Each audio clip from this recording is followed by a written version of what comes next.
né? É real que eles estão? Porque aqui fica a pergunta, né? E é a pergunta que todos os grupos identitários deveriam se fazer. É real essa política como política que vai levar à igualdade de gênero e à igualdade racial? Não, não é real. Essa política é uma política totalmente falsa, porque o imperialismo não tem esse caráter progressista. Para entender bem esse problema, nós temos que ver os Estados Unidos. Nos Estados Unidos, na última vez que eu vi alguma estatística, e a coisa deve ter piorado, havia 3 milhões de pessoas encarceradas. A maior população carcerária do mundo. Desses 3 milhões de pessoas encarceradas, a maioria dos encarcerados era da população negra. Sendo que a população negra norte-americana é apenas e tão somente 15% do total da população. Bom, aí a gente precisaria ver quantos são aí os latino-americanos, quantos são os asiáticos, etc. e tal, imigrantes e outro tipo. Nós vamos ver que a maioria dos encarcerados são dessas populações que eles alegam que eles estão promovendo a igualdade, né? Das quais eles estariam promovendo a igualdade. Quer dizer, não é uma igualdade real, é uma igualdade fictícia. Né? Todo mundo sabe que a situação social mais dramática dos Estados Unidos é nos bairros negros de várias grandes cidades. Isso daí não precisa nem ser demonstrado.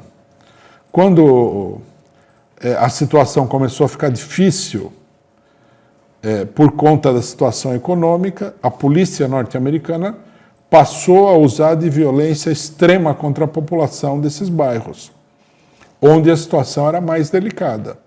E assassinaram vários cidadãos negros, o que levou à revolta que nós vimos no ano passado, ou no ano retrasado, não sei. Onde, né, queimaram a delegacia de polícia de Portland e houve aí queima de edifícios, etc., em várias cidades. Quer dizer, a questão negra nos Estados Unidos, para a esmagadora maioria dos negros, é uma chaga aberta, é uma ferida aberta. O negro, de conjunto, não se beneficia dessa política. A mulher, de conjunto, não se beneficia dessa política. Ninguém se beneficia efetivamente dessa política. Por quê? Porque essa política é uma política limitada exclusivamente à cooptação pela burguesia norte-americana das camadas superiores das populações oprimidas. Quer dizer, é a mesma política que o imperialismo e a burguesia praticam nos sindicatos. Como não é possível, né, você dar ao conjunto dos trabalhadores, você vai num sindicato que tem, vamos supor, você tem aí o sindicato dos professores, né, 200 e tantos mil professores na base do sindicato. Aí você chega lá, você não tem condições de dar um alto salário para todos os professores. A burguesia não quer fazer isso daí.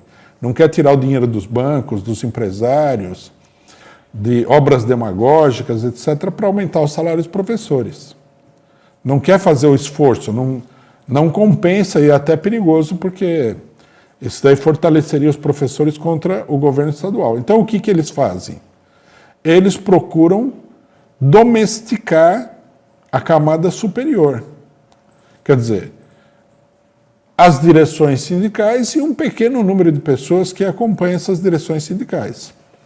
Em alguns sindicatos do mundo e do Brasil, né, principalmente os sindicatos mais fracos, você vai ver que o dirigente sindical praticamente um funcionário da empresa contra os trabalhadores. Ele foi totalmente comprado.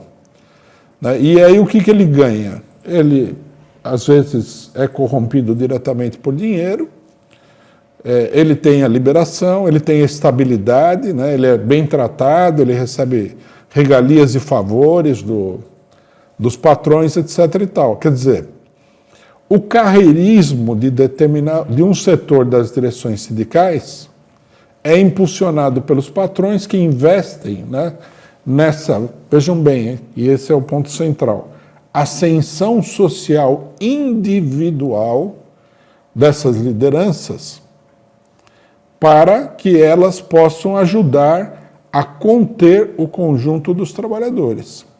O que acontece com o identitarismo é a mesma coisa. Eles investem, né, nessas organizações. Nos Estados Unidos, todo mundo sabe que essas organizações como Vidas Negras Importam, que é uma tradução horrível, mas enfim, é financiada por grupos ligados aos capitalistas norte-americanos. Eles investem muito dinheiro nessa política, né, de promoção de uma minoria que é para impedir que a maioria possa satisfazer as suas reivindicações. E esse é o sentido da política, né? Esse é o sentido da política. Vejam bem, esse não é um efeito da política. Esse é efetivamente o sentido da política. Porque você poderia falar, né, quando o imperialismo fala, eu sou a favor da democracia, e ele impõe uma restrição à democracia, é uma política que tem um sentido X, mas um efeito Y. Aqui não. O sentido da política identitária, os métodos, né? Essa questão das estátuas, vamos ver isso aí um pouco mais para frente, mudar nome de ruas, linguagem inclusiva, toda essa papagaiada que não é a luta do povo, mas são umas coisas que tem dentro das universidades e das instituições de Estado, elas estão dirigidas justamente à cooptação de uma camada muito fina, muito pequena, de dirigentes dessas organizações.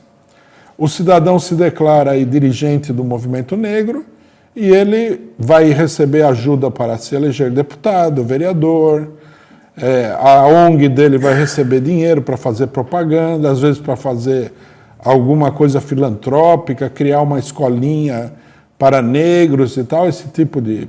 que vai reproduzir essa camada pelega, né? Etc. e tal. Quer dizer, é uma política cuidadosamente pensada. Por isso que nós, né, nós PCO, temos sistematicamente nos colocado contra a questão do identitarismo.